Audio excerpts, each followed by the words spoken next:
Hidup bersama anak berkebutuhan khusus.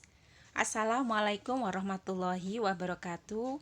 Saya Asmaul Husnah, Prodi PIAUD semester 4, INISNU Temanggung, Jawa Tengah. Seperti yang kita ketahui, kita lihat bersama pada video sebelumnya, kita telah melihat bagaimana keceriaan mereka anak berkebutuhan khusus. Anak adalah anugerah Tuhan. Tuhan menganugerahkan anak kepada hambanya bukan tanpa sebab. Hanya para manusia terpilihlah yang dipilih oleh Tuhan untuk merawat anak. Apapun kondisinya, termasuk dikarunia anak berkebutuhan khusus, yang dimana tidak sesempurna anak normal pada umumnya. Anak berkebutuhan khusus bukanlah anak yang tidak bisa berbuat apapun. Hanya saja mereka memiliki kemampuan di bidang yang lebih sedikit dari anak normal pada umumnya. Tapi hal tersebut bisa diasah dengan baik menjadi kemampuan luar biasa apabila ditangani oleh para ahlinya. Sangatlah kasar jika anak berkebutuhan khusus disebut dengan anak cacat. Hal tersebut tidak dibenarkan.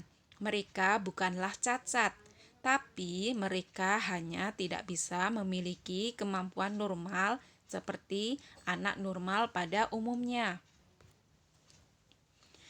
Mereka ada yang sejak lahir memang terlahir kurang sempurna. Tapi ada juga yang disebabkan karena di luar kehamilan, yaitu pada waktu mereka beranjak tumbuh dewasa. Alangkah baiknya jikalau disekolahkan di sekolah inklusi, yaitu sekolah yang memang khusus bagi anak berkebutuhan khusus. Akan ditangani langsung oleh para pendidik yang memang berada di bidang anak berkebutuhan khusus, sehingga tepat sasaran dalam memberikan stimulasi dan akan cepat mengalami perkembangan. Tapi kalau tidak ditangani secara khusus, misal dijadikan satu dengan anak-anak normal pada umumnya, hal tersebut akan memperlambat perkembangannya. Di Indonesia, sekolah-sekolah inklusi sudah banyak dan dalam hal ini pemerintah juga sangat memperhatikannya. Kategori anak berkebutuhan khusus. Autisme. Autisme adalah kondisi di mana seseorang memiliki tantangan dalam kemampuan sosial, baik itu dalam berbicara maupun komunikasi nonverbal. Autis adalah gangguan perkembangan saraf yang kompleks yang gejalanya sudah terlihat sebelum anak berusia 3 tahun. Seseorang yang mengalami autisme memiliki gangguan dan masalah dalam berinteraksi dengan orang lain. Kadang anak autisme terlihat sangat linglung, terkucil, terasing, tidak mau melakukan kontak mata dengan orang lain, tidak mau bermain bersama teman-temannya, sering mengulang gerakan-gerakan secara terus-menerus dan berlebihan. Keterlambatan tumbuh kembang. Penyebab keterlambatan perkembangan umum antara lain gangguan genetik atau kromosom, seperti sindrom Down, gangguan atau infeksi susunan saraf seperti palsi cerebral atau CP, spina bifida, sindrom rubella, riwayat bayi risiko tinggi seperti bayi prematur atau kurang bulan, bayi berat lahir rendah, bayi yang mengalami sakit berat pada awal kehidupan sehingga memerlukan perawatan intensif, dan lainnya. Gangguan emosi. Apabila anak mengalami gangguan emosi, maka bisa dengan melakukan langkah sebagai berikut. 1. Mencari akar penyebabnya. 2. Membuat anak merasanya aman. 3. Membantu anak mengatasi kecemasannya. 4. Mengalihkan anak dengan kegiatan lain. 5. Melakukan hal yang membuat anak tenang. Tunarungu. Tunarungu yaitu anak yang tidak bisa menggunakan indera pendengaran dengan sepenuhnya. Tunanetra. Tunanetra adalah anak yang mengalami gangguan penglihatan, baik sebagian atau menyeluruh yang menyebabkan proses penerimaan informasi kurang optimal.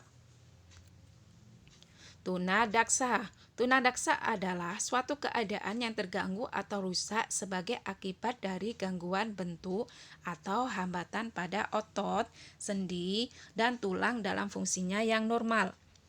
Kondisi ini bisa disebabkan oleh kecelakaan, penyakit, atau juga bisa disebabkan karena pembawaan sejak lahir.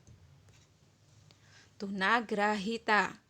Tunagrahita mengalami hambatan fungsi kecerdasan intelektual dan adaptasi tingkah laku yang terjadi pada masa perkembangannya dan juga menyebabkan kesulitan dalam tugas-tugas akademik, komunikasi maupun sosial. Tunalaras. Tunalaras mengalami hambatan dalam mengendalikan emosi dan kontrol sosial. Biasanya menunjukkan perilaku menyimpang yang tidak sesuai dengan norma dan aturan yang berlaku di sekitarnya. Tunalaras dapat disebabkan karena pengaruh dari lingkungan sekitar. Disabilitas intelektual atau keterbelakangan mental.